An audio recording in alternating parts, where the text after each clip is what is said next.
Hello, I'm Severin Suzuki speaking for ECHO, the Environmental Children's Organization. We're a group of 12 and 13-year-olds trying to make a difference. Vanessa Suddy, Morgan Geisler, Michelle Quigg, and me. We've raised all the money to come here ourselves, to come 5,000 miles to tell you adults you must change your ways. Coming up here today, I have no hidden agenda. I am fighting for my future. Losing my future is not like losing an election or a few points on the stock market. I am here to speak for all generations to come. I am here to speak on behalf of the starving children around the world whose cries go unheard.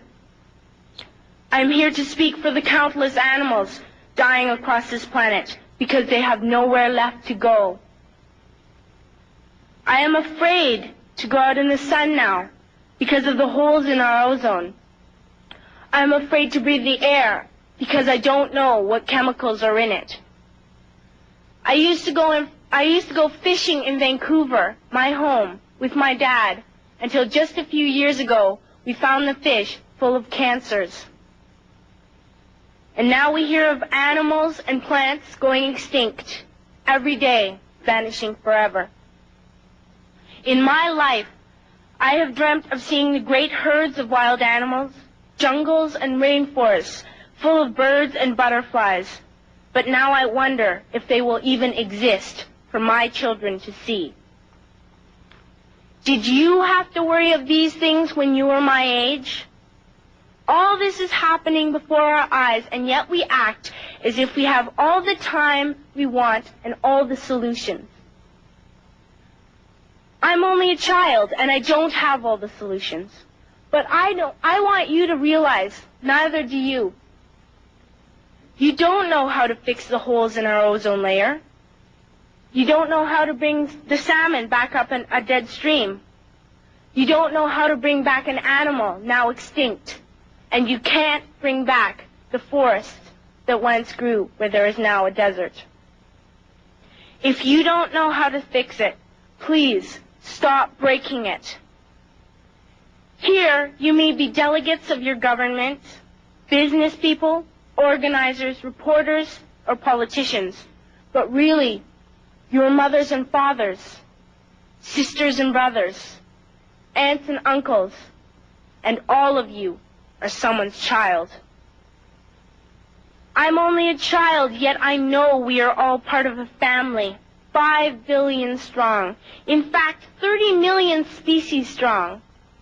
And borders and governments will never change that.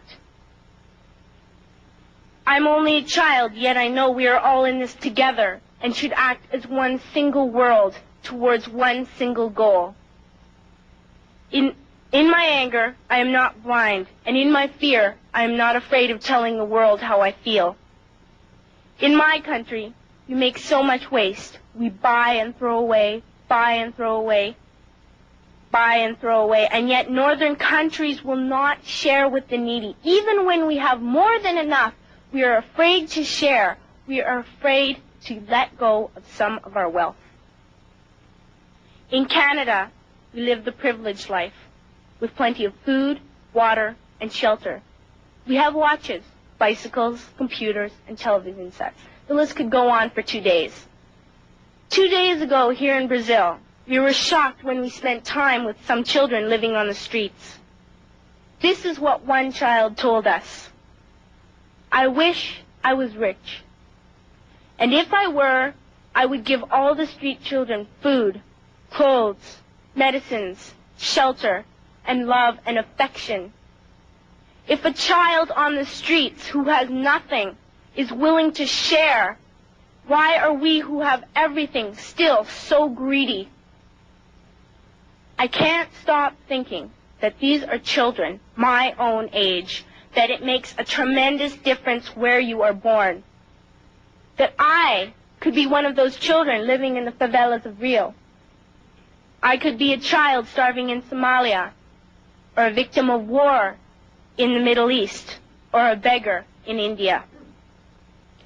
I am only a child, yet I know if all the money spent on war was spent on finding environmental answers, ending poverty, and finding treaties, what a wonderful place this earth would be. At school, even in kindergarten, you teach us how to behave in the world. You teach us not to fight with others, to work things out, to respect others, to clean up our mess, not to hurt other creatures, to share, not be greedy. Then why do you go out and do the things you tell us not to do? Do not forget why you are attending these conferences, who you're doing this for. We are your own children. You are deciding what kind of a world we are growing up in. Parents should be able to comfort their children by saying, everything's going to be all right. It's not the end of the world, and we're doing the best we can. But I don't think you can say that to us anymore. Are we even on your list of priorities?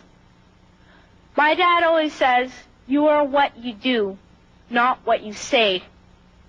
Well, what you do makes me cry at night. You grown-ups say you love us, but I challenge you, please, make your actions reflect your words. Thank you.